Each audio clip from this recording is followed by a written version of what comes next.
As we've repeatedly discussed on this channel, Donald Trump is by far, objectively, the most corrupt president in the history of the United States. And if anybody has any doubts about that, look no further than this: a bombshell New York Times story revealing that Trump just pardoned a wealthy tax cheat who, in his pardon application, kept mentioning how much money his mother raised for Donald Trump, millions of dollars, and how they participated in anti-Biden political activities. Blatant, egregious corruption, the likes of which we have never seen before. But before we unpack all that, if you end up liking this video and you want to support the channel, please be sure to hit the like, subscribe, and alert bells before you go.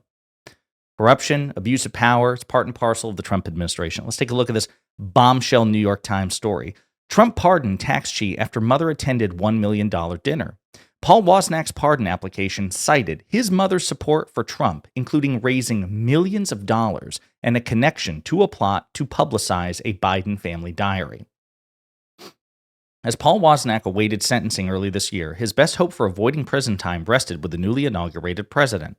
Mr. Wozniak, a former nursing home executive who pled guilty to tax crimes days after the 2024 election, submitted a pardon application to Donald Trump around Inauguration Day. The application focused not solely on Wozniak's offenses, but also on the political activity of his mother, Elizabeth Fago. Fago had raised millions of dollars for Trump's campaigns and those of other Republicans, the application said. It also highlighted her connections to an effort to sabotage President Biden's 2020 campaign by publicizing the addiction diary of his daughter Ashley Biden, an episode that drew law enforcement scrutiny. Wozniak's pardon application argued that his criminal prosecution was motivated more by his mother's efforts for Trump than his admitted use of money earmarked for employees' taxes to fund an extravagant lifestyle. In other words, they have him dead to rights, and he's not even advocating that he is innocent. He's just like, well, I was targeted for political reasons. Sure. Still, weeks went by and no pardon was forthcoming, even as Trump issued clemency grants to hundreds of other allies. Then, Ms. Fago was invited to a $1 million per person fundraising dinner last month that promised face-to-face access with Trump at his private Mar-a-Lago club in Palm Beach, Florida. Less than 3 weeks after she attended the dinner, Trump signed a full and unconditional pardon. It came just in the nick of time for Wozniak, sparing him from having to pay nearly $4.4 million in restitution and from purporting to prison for an 18-month sentence that had been handed down just 12 days earlier. A judge had justified the incarceration by declaring that there is, quote, not a get-out-of-jail-free card for the rich. The pardon, however, indicated otherwise. The case of Ms. Fago and Mr. Wozniak is the latest example of Trump's willingness to use his clemency powers to reward allies who advance his political causes and to punish enemies. So before we continue, let's set this up. In his pardon application, he's like, hey, just so you know, my mother attended a $1 million, $1 million dinner for you, and she's raised millions of dollars for you and other Republican allies. And she participated in a plot to derail your arch rival's candidacy in 2020, the election that you lost, was stolen from you. Interesting. And then the thing that tipped it over the scales was this $1 million face-to-face dinner with the applicant's mother. Blatant, egregious corruption. Wozniak's pardon application was described to the New York Times by a person who received it but was not authorized to share. Fago, Wozniak, and his lawyer did not respond to questions. A White House official echoed the framing in Wozniak's application, asserting in a statement to the Times that he was, quote, targeted by the Biden administration over his family's conservative politics. Wozniak, 55, joined his mother's nursing home business after dropping out of college, eventually becoming chief executive. After she sold the company in 2007, they invested $18 million in a new nursing home venture based in South Florida, where they lived a luxurious lifestyle. By 2011, prosecutors said Wozniak had stopped paying employment taxes. Between 2016 and 2019, they said, he withheld more than $10 million from the paychecks of the nurses, doctors, and others who worked at his facilities under the pretext of using it for their Social Security, Medicare, and federal income taxes. Instead, he used some of the money to buy a $2 million yacht and to pay for travel and purchases at high-end retailers, including Bergdorf Goodman and Cartier, prosecutors said. Bergdorf Goodman, by the way, if I remember it correctly, is the department store that Donald Trump sexually assaulted E. Jean Carroll in the 90s, the one that he was found liable for sexual abuse and defamation. So, interesting connection. He was charged in February 2023 with 13 counts of tax crimes. By the time he pled guilty to 2 of the counts and agreed to pay restitution on November 15, 2024, Trump had been elected for a second term in the White House. The family had reason to believe the incoming president might look fondly on a pardon application. Ms. Fago, again the mother, helped host at least 3 fundraisers for Trump's campaign. She and her son, Joey Fago, Wozniak's half-brother, and his wife attended VIP events at Trump's 2017 and 2025 inaugurations, according to social media posts, including one in which she was shown posing with Trump. During Trump's 2020 re-election campaign, Fago tried to help the candidate in other ways. Ashley Biden had left her diary and other belongings in a house where she had been staying in Delray Beach, Florida, when she moved to Philadelphia during the campaign, telling a friend that she planned to return to retrieve the belongings later. A woman who moved in, Amy Harris, discovered the diary and enlisted Robert Kurlander, a longtime friend and former housemate, to help sell it. Kurlander contacted Fago. When she was the first told of the diary, she thought it would help Trump's chances of winning the election, according to people familiar with the situation who spoke in the condition and anonymity to describe the matter. Kurlander and Harris brought Ashley Biden's diary to a September 2020 fundraiser at Ms. Fago's home in the exclusive Admiral Cove community of Jupiter, Florida. The featured guests were Trump's son, Don Jr., and the younger Trump's girlfriend at the time, Kimberly Guilfoyle. At the fundraiser, the diary was shown to Caroline Wren, the campaign finance consultant who helped organize the event. Quote, "So I go back there, I start reading through it, and there was just unbelievable stuff," Wren recalled in a podcast last year. Quote, "I contacted the campaign attorneys, and then that campaign attorney said, 'Be very careful, don't take possession of this.' They wrote up a whole memo, and then they contacted the FBI and said, quote, 'You need to come pick this up immediately.' The FBI did not retrieve the diary. Instead, Mr. Kurlander and Harris entered negotiations to provide it to Project Veritas, a Trump-allied undercover media group that had been tipped to the diary's existence by Stephanie Wozniak, Ms. Fago's daughter. The Justice Department during Trump's first term opened an investigation into the matter after a representative of the Biden family reported to federal authorities before the 2020 election that several of Ms. Biden's personal items had been stolen in a burglary. Fago and other family members spent election night 2020 at a White House watch party. After Trump lost, they were invited back the next month to attend a White House Christmas party. During his final weeks in office, Fago was among a slew of loyalists tapped by Trump for appointment to government boards and commissions. She resisted an effort by the Biden administration to rescind her appointment to the National Cancer Advisory Board, according to her son's pardon application, which said she told a board representative that Biden did not have the right to remove her. The scrutiny of the diary matter continued when Biden took office. In November 2021, investigators obtained a search warrant related to a Project Veritas official that sought information about, quote, potential co-conspirators, including communications with Fago, Wozniak, Kurlander, Harris, and others, quote, about obtaining, transporting, transferring, disseminating, or otherwise disposing of Ashley Biden's stolen property. Kurlander and Ms. Harris would later plead guilty, admitting to conspiring to steal, transport, and sell the diary to Project Veritas. Harris was sentenced to 1 month in prison. Kurlander is scheduled to be sentenced next month.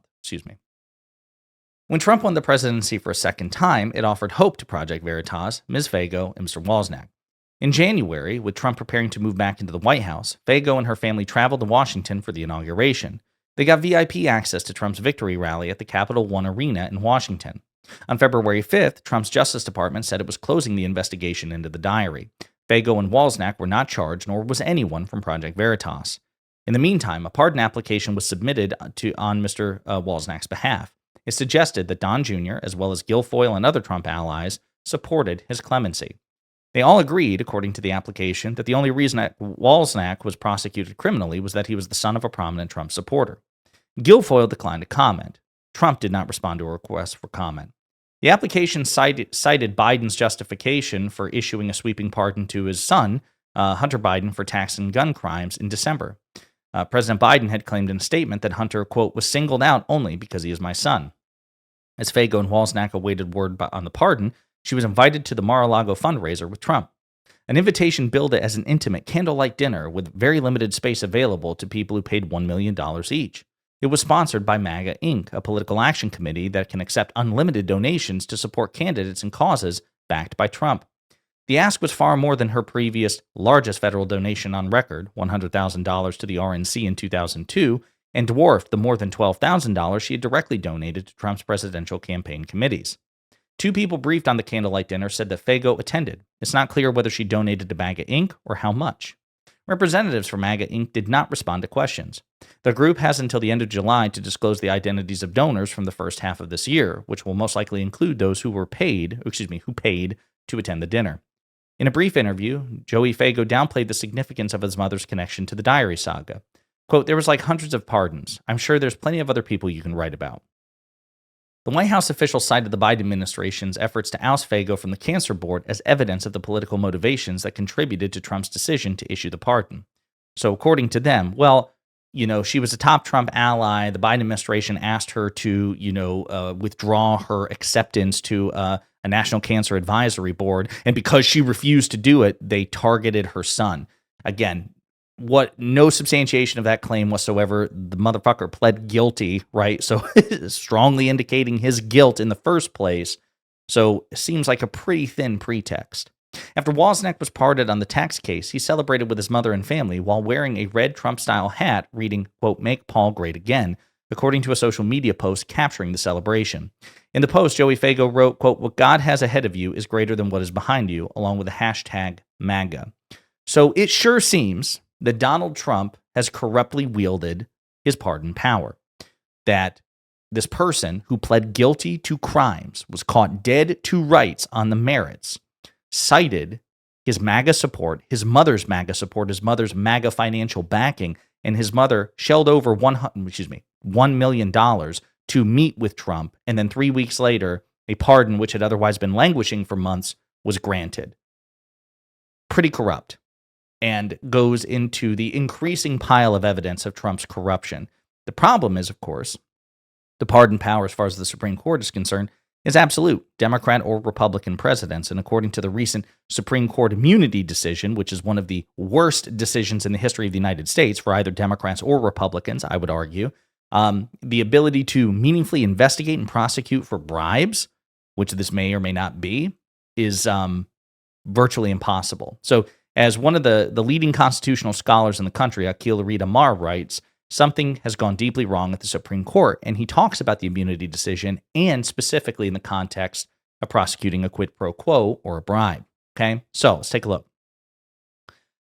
Imagine a simple hypothetical designed to highlight a key constitutional clause that should have been the court's starting point. In the year 2050, when Trump and Biden are presumably long gone, David Dealer commits serious drug crimes and then bribes President Jane Jones to pardon him.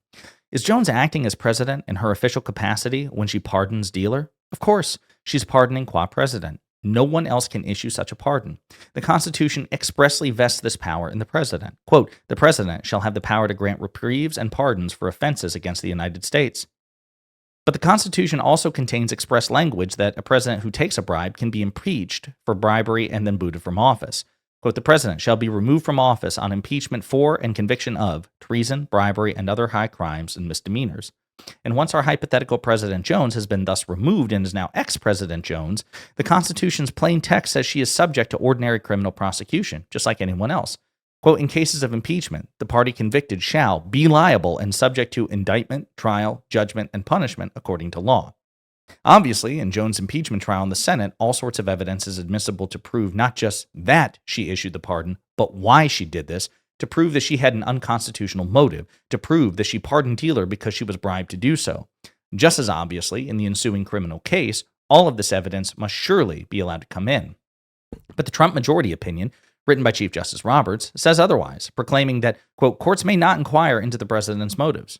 In a later footnote about bribery, the Roberts opinion says that criminal trial courts are not allowed to, quote, admit testimony or private records of the president or his advisors probing the official act itself. Allowing that sort of evidence would invite the jury to inspect the president's motivations for his official actions and to second-guess their propriety. But such an inspection is exactly what the Constitution itself plainly calls for. An impeachment court, and later a criminal court, would have to determine whether Jones pardoned Dealer because she thought he was innocent, or because he thought he'd already suffered enough, or because he put money in her pocket for the very purpose of procuring the pardon. The smoking gun may be in Jones's diary, her private records, or in a recorded Oval Office conversation with Jones's advisors, as was the case in the Watergate scandal. Essentially, the court in Trump v. United States is declaring the Constitution itself unconstitutional, instead of simply properly stating that the Constitutional's text, instead of properly starting with the Constitution's text and structure, the court has ended up repealing them. In a quid pro quo bribery case, money for a pardon, Roberts apparently would allow evidence of the quid, the money transfer, and evidence of the quo, the fact of a later pardon, but not the evidence of the pro, evidence that the pardon was given because of the money, that the pardon was motivated by the money. This is absurd. And so this is where we find ourselves. Donald Trump is more emboldened now than ever precisely because of this ridiculous Supreme Court immunity decision and because he knows that the Republican Party will never, under any circumstances, no matter what he does, in the most ridiculous and absurd hypothetical imaginable. And I want you to remember some of the hypotheticals that Trump immunity decision entertained. Unleashing SEAL Team 6 against a political opponent, attempting to stage a coup, which Trump already did on January 6th. Republicans will never attempt to hold him accountable for any of that. And so that brings us back to this particular story. I mean, we have so many, outlandish instances of Donald Trump's corruption. This one almost seems like insignificant in comparison, but it just adds another major data point. Trump pardoned a tax cheat. And the application makes this very clear because of his mother's political donations, her contributions, and she attended a $1 million dinner to meet face-to-face with Trump. And 3 weeks later, a pardon that had otherwise been languishing was finally granted. This was not a pardon predicated because the jury simply got it wrong, because there was any sort of impropriety with the guilty plea. This man pled guilty. He admitted he did wrong. He admitted he broke the law. Sure seems like a corrupt quid pro quo. And because of Republican fecklessness and the Supreme Court decision, there is almost no chance that Donald Trump will ever be investigated or held accountable for this sort of shit. So expect more of it as time goes on. In the meantime, let me know what you think in the comments.